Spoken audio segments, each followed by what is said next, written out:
Bismillahirrahmanirrahim. Assalamualaikum warahmatullahi wabarakatuh dan salam sejahtera saya ucapkan kepada semua yang menonton video pembentangan pentaksiran berterusan pengajian ilmu hadis. Yang saya bawakan temanya adalah menjawab salah faham dalam ilmu hadis, yang akan disampaikan oleh saya sendiri, iaitu Muhammad Yazid Haikal bin Muhammad Najib dari kelas T1 S2.06 dari Institut Pendidikan Guru Kampus Pendidikan Islam.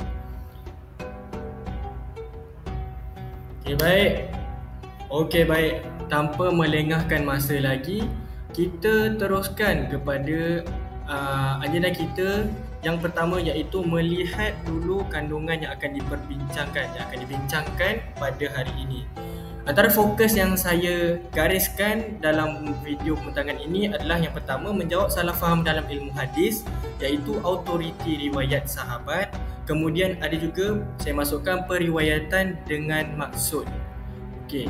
Yang fokus kedua pula adalah berkenaan kepentingan memelihara ilmu hadis dalam konteks khususnya perspektif agama dan nilai. Toyib. Sebelum kita nak pergi lebih jauh tentang topik kita pada hari ini, sebelum kita nak masuklah isu menjawab salah faham yang berkaitan dengan autoriti periwayatan sahabat, kita kena kenal lah dulu siapa sahabat ni kan. Siapa yang digelarkan sebagai sahabat ni. Jadi saya sertakan maksud umum serta maksud khusus siapa yang digelar sebagai sahabat. Baik, pertama, maksud umum ni pada dasarnya perkataan sahabat diambil dari kalimah bahasa Arab as-sahabah yang bermaksud bersahabat. Bersahabat lah. Kenal atau bergaul dengan orang lain sama ada dalam tempoh yang singkat ataupun berpanjangan. Kemudian sedangkan dari perspektif terminologi ataupun istilah, tiada pengertian umum yang disepakati kerana masing-masing berbeza pendapat tentang gelaran sahabat itu sendiri. Jadi daripada Al-Bukhari, kita boleh tengok pandangannya, sesiapa sahaja dari kalangan umat Islam yang pernah bergaul dengan Rasulullah atau pernah melihatnya dikira sebagai sahabat. Manakala Ibnu Hazmi pula berpandangan bahawa orang yang pernah duduk bersama-sama di dalam pertemuan majlis Nabi walaupun hanya sekadar mendengar tutur kata Rasulullah kemudian meriwayatkannya ataupun tak, ataupun pernah menyaksikan sesuatu perkara yang dilakukan oleh Rasulullah serta tak menjadi munafik sepanjang kehidupannya, barulah dikira sebagai sahabat. Kiranya lebih ketat sikit lah syarat daripada Al-Bukhari tadi. Manakala maksud khusus pula definisi sahabat ni, tadi kita tengok daripada secara general lah. Yang ini kita tengok khusus kepada bidang tertentu. Contohnya daripada alul hadis, iaitu bidang hadis sendiri. Istilah sahabat disandarkan kepada mereka yang meriwayatkan sesuatu hadis atau kalimah daripada Rasulullah kemudian menyayangi dan menyukai ahli itu. Maksudnya kalau dia sekadar meriwayatkan tapi dia tak suka, dia tak suka, maksudnya dia digelar sebagai munafik lah dan dia tak tergolong daripada golongan sahabat. Manakala daripada perspektif alul usul, sahabat bermakna orang yang telah lama bergaul lah, telah lama bergaul dan banyak menghadiri pertemuan bersama Rasulullah, mengikuti perjalanannya dan menyertai peperangan dengannya serta menerima hadis-hadis Rasulullah SAW. Itulah sedikit sebanyak tentang definisi sahabat. Jadi bila kita dah kenal sahabat ni, baru kita boleh tengok kedudukan sahabat.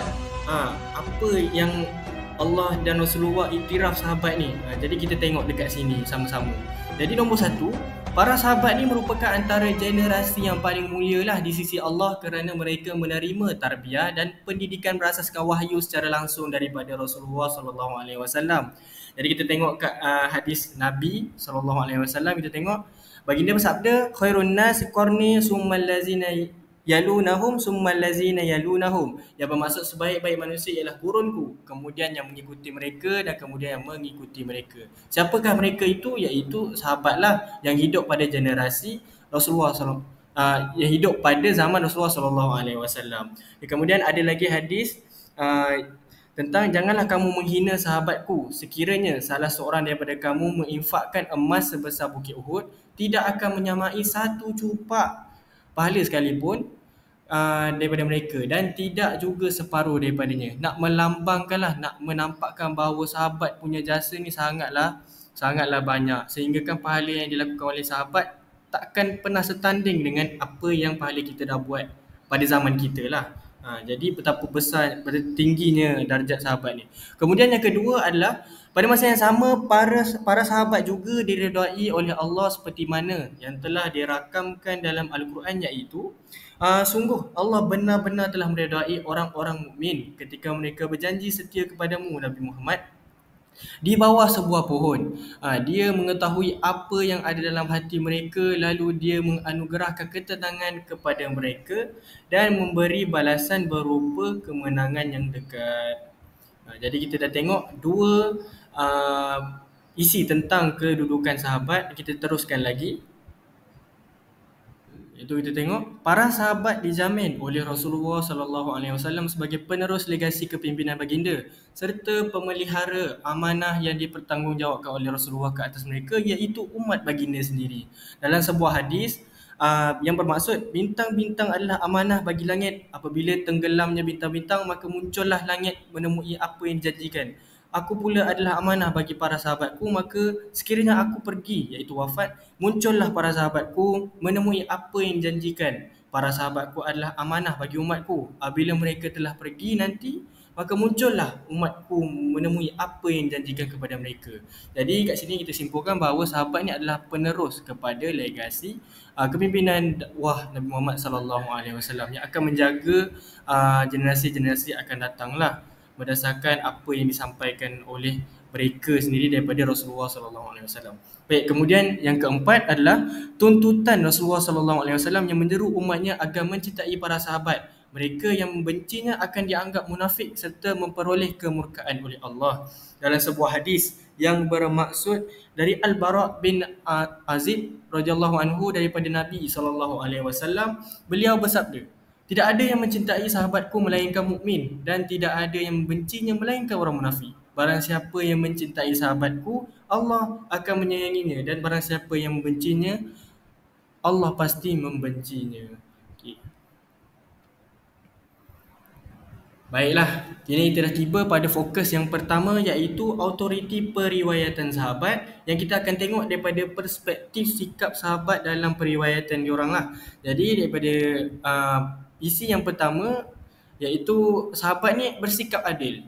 Adil yang macam mana tu adalah tidak berpihak atau berat sebelah. Ini kalau maksud umumnya lah. Tapi dalam konteks ilmu hadis pula, adil ni bermaksud dia menjalankan perintah Allah dan menjauhi larangannya, kemudian menjaga kehormatan diri daripada perkara yang keji serta memelihara hak dan kewajipan agama.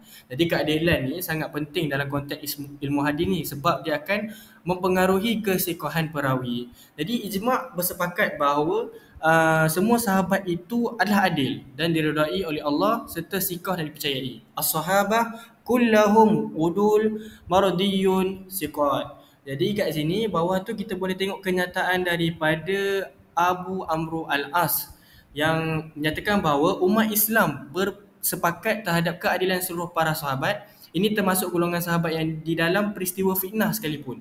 Termasuk dalam kesepakatan ini oleh para ilmuwan ialah memasukkan mereka ke dalam golongan sahabat yang disepakati sebagai tanda berbaik sangka dan bakti yang telah mereka sumbangkan sebelum ini. Seolah-olah Allah SWT telah menetapkan yang sedemikian untuk itu sebagai ijma' kerana jasa mereka dalam mengembangkan syariat Islam. Okay. Kemudian yang kedua pula, sahabat ni tidak melakukan pendustaan. Para sahabat bersikap jujur dalam setiap pertuturan serta berhati-hati dalam mensabitkan sesuatu perkataan atas nama Nabi kerana bimbang akan berlakunya pendustaan. Maksudnya mereka ni sangat berhati-hatilah. Dan ada kata Syekh Islami Ibn Taymiyah, para sahabat itu paling benar kata-kata mereka dan tiada di kalangan mereka yang sengaja berdusta atas nama baginda. Malahan perkara ini turut dibuktikan lagi lah dengan sikap para sahabat yang suka berpesan-pesan kepada azab pembohongan kepada masyarakat setempat. Contohnya kita tengok pada kata-kata Sayyidina Abu Bakar, iyyakum wa kazab fa innal kazab yahdi ila fujur wal fujur yahdi ila nar. Jauhilah oleh kalian kebohongan kerana kebohongan itu akan membawa pada kekejian dan kekejian itu membawa kepada neraka. Okey, seterusnya pula kita akan tengok pada isu sahabat melakukan dosa. Jadi kita berbahaslah menjawab salah faham tentang isu sahabat melakukan dosa. Baik, secara teknikalinya sahabat ni tidaklah maksum seperti mana Rasulullah SAW. Okey, meskipun para sahabat adalah kumpulan manusia yang diiktiraf oleh Allah sendiri, mereka tetap tidak terlepas dalam membuat dosa seperti mana hadis Nabi SAW, kullu bani adam khata' wa khairul khata'in at-tawwabun. Setiap anak Adam ni pasti melakukan kesalahan, sedangkan sebaik-baik orang yang melakukan kesalahan adalah orang yang bertaubat. Jadi, adakah status kredibiliti sahabat terjejas jika mereka melakukan dosa? Sebab dia orang manusia juga kan dan tak maksum. Jadi ada petikan daripada pandangan Imam Salahuddin yang mengatakan bahawa keadilan yang dimiliki para sahabat tidak bermakna mereka maksum dan terhindar daripada maksiat, namun keadilan yang dimaksudkan ialah riwayatnya yang diterima serta kata-katanya yang benar. Sebab sahabat ni kan kata benar kan, tadi kita dah tengok dia punya sifat kan dalam periwayatan. So dia tak menjejaskan kesikohan mereka dalam kedudukan perawi hadis lah. Jadi kredibiliti mereka terjaga walaupun mereka hanya melakukan dosa kecil. Kadang-kadang melakukan dosa. Dan salah satu juga sikap sahabat ni disuka bertaubat sepantas-pantasnya apabila terlakukan maksiat ataupun dosa. Itulah salah satu keistimewaan sahabat ni. Okey. Jadi pandangan Ibnu Taimiyah dalam fatwa terhadap isu ini, kami menahan diri tentang apa-apa yang terjadi di antara mereka dan kami mengetahui bahawa sebahagian cerita-cerita yang sampai kepada kami tentang keburukan mereka adalah dusta. Mereka para sahabat adalah mujtahid. Jika mereka benar maka mereka akan dapat 2 ganjaran dan akan diberi pahala atas amal soleh mereka. Tetap akan diampuni dosa-dosa mereka. Adapun jika ada pada mereka kesalahan-kesalahan, sungguh kebaikan dari Allah telah mereka perolehi, maka sungguhnya Allah akan mengampuni dosa mereka dengan taubat atau dengan perbuatan baik yang mereka kerjakan yang dapat menghapuskan dosa-dosa mereka atau dengan yang seumpamanya. Sesungguhnya mereka adalah sebaik-baik umat dan sebaik-baik masa, sebagaimana sabda Rasulullah SAW. Okay. Baik, kita baru selesai untuk sub fokus yang pertama. Kini kita akan pergi ke sub fokus yang kedua, iaitu periwayatan dengan makna. Jadi ada istilah penting yang kita perlu tahu sebelum kita pergi lebih lanjut, iaitu istilah dia adalah istilah sanad, iaitu rantaian perawi yang menyampaikan sesuatu matan. Yang menyampaikan sesuatu matan teks hadis lah. Dan kemudian yang kedua rawi. Rawi ini bermaksud seorang yang menerima hadis daripada orang yang menukilkannya kepadanya, dengan syarat melibatkan proses tahammul wal adab. Tahammul wal adab ni adalah proses penerimaan dan penyebaran hadis lah daripada seorang perawi. So periwayatan dengan makna ni kita tengok perawi meriwayatkan sesebuah hadis dengan lafaz yang berbeza dengan lafaz asal hadis. Dari segi hukum, kaedah periwayatan ini diperselisih oleh ulama', namun jumhur ulama' membenarkan periwayatan dengan makna, tetapi dengan mengikut syarat-syarat yang tertentu.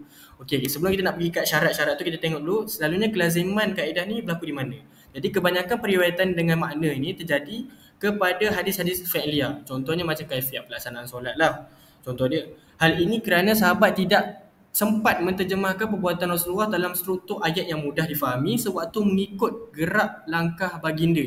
So kesannya sahabat ni menggunakan bahasa sendirilah untuk menerangkan kepada orang-orang yang tak bersama dengan mereka ketika Nabi buat pelaksanaan solat itu. Jadi syarat-syarat dia adalah yang pertama, terlupa lafaz atau matan hadis yang ingin diucapkan tatkala diminta untuk meriwayatkan berdasarkan hafalan. Yang kedua, diorang tu mestilah mahir bahasa Arab. Itu untuk tujuannya selamat daripada perubahan matan dalam kandungan matan itulah. Yang ketiga, lafaz tidak boleh ditukar dengan perkataan lain walaupun sama makna, kerana Rasulullah telah menetapkan perkataan terbaik untuk digunakan sebagai ibadah, doa dan zikir. Baik, saya selitkan juga syarat daripada Imam Syafi'i sebagai syarat tambahan, iaitu perawi tersebut mestilah siqah dalam agamanya. Kemudian yang kedua, terkenal di sisi masyarakat tentang sifat kejujurannya. 3. Memahiri dan arif tentang perkara yang memalingkan makna hadis itu. Dan yang terakhir sekali, hendaklah perkara yang diriwayatkan itu betul seperti apa yang didengari olehnya. Jadi syarat Imam Syafi'i buat macam ni adalah sebab takutlah bila hadis tu diriwayatkan secara makna, takut daripada halal menjadi haram, daripada benda tu boleh dia tak boleh, daripada tak boleh jadi boleh. Itulah kesan sekiranya orang itu tak menepati syarat. Alhamdulillah, kini kita masuk kepada fokus yang kedua, iaitu kepentingan memelihara hadis.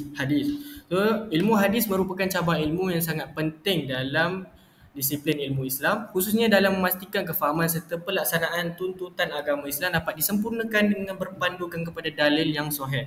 Jadi kat sini saya selitkan ayat Quran, iaitu wa ma atakumur rasul fakhuzuhu wa ma nahakum anhu fantahu wattaqullaha innallaha syadidul iqab. Yang bermaksud apa yang diberikan Rasul kepadamu, terimalah. Apa yang dilarangnya bagimu, maka tinggalkanlah. Bertakwalah kepada Allah, sungguhnya Allah sangat keras hukumannya.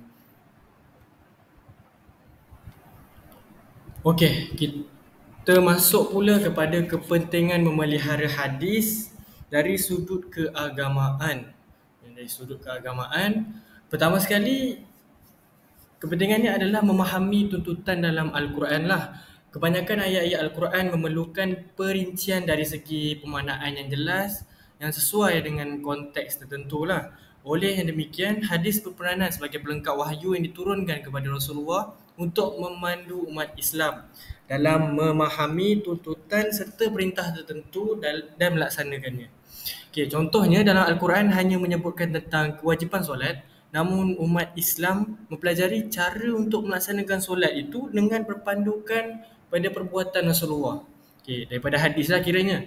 So kat sini saya selitkan satu dalil, iaitu dialah yang mengutuskan kepada kaum yang buta huruf seorang Rasul di antara mereka yang membacakan ayat-ayatnya kepada mereka, mensucikan mereka dan mengajarkan kepada mereka kitab dan hikmah. Dan sesungguhnya mereka sebelumnya benar-benar dalam kesesatan.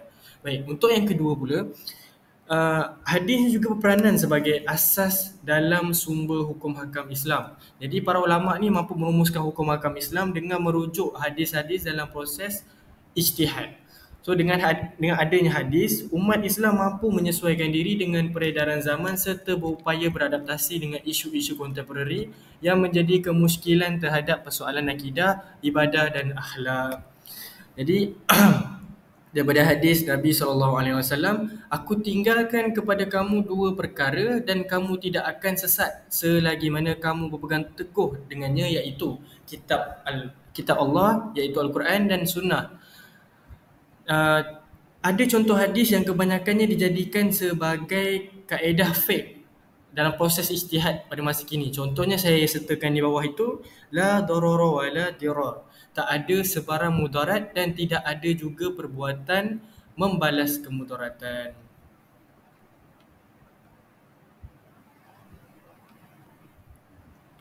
Yang ketiga, mengelakkan perpecahan umat. Ketidaksefahaman dalam ilmu agama serta tafsiran yang salah boleh mengakibatkan suasana tegang dalam kalangan umat Islam.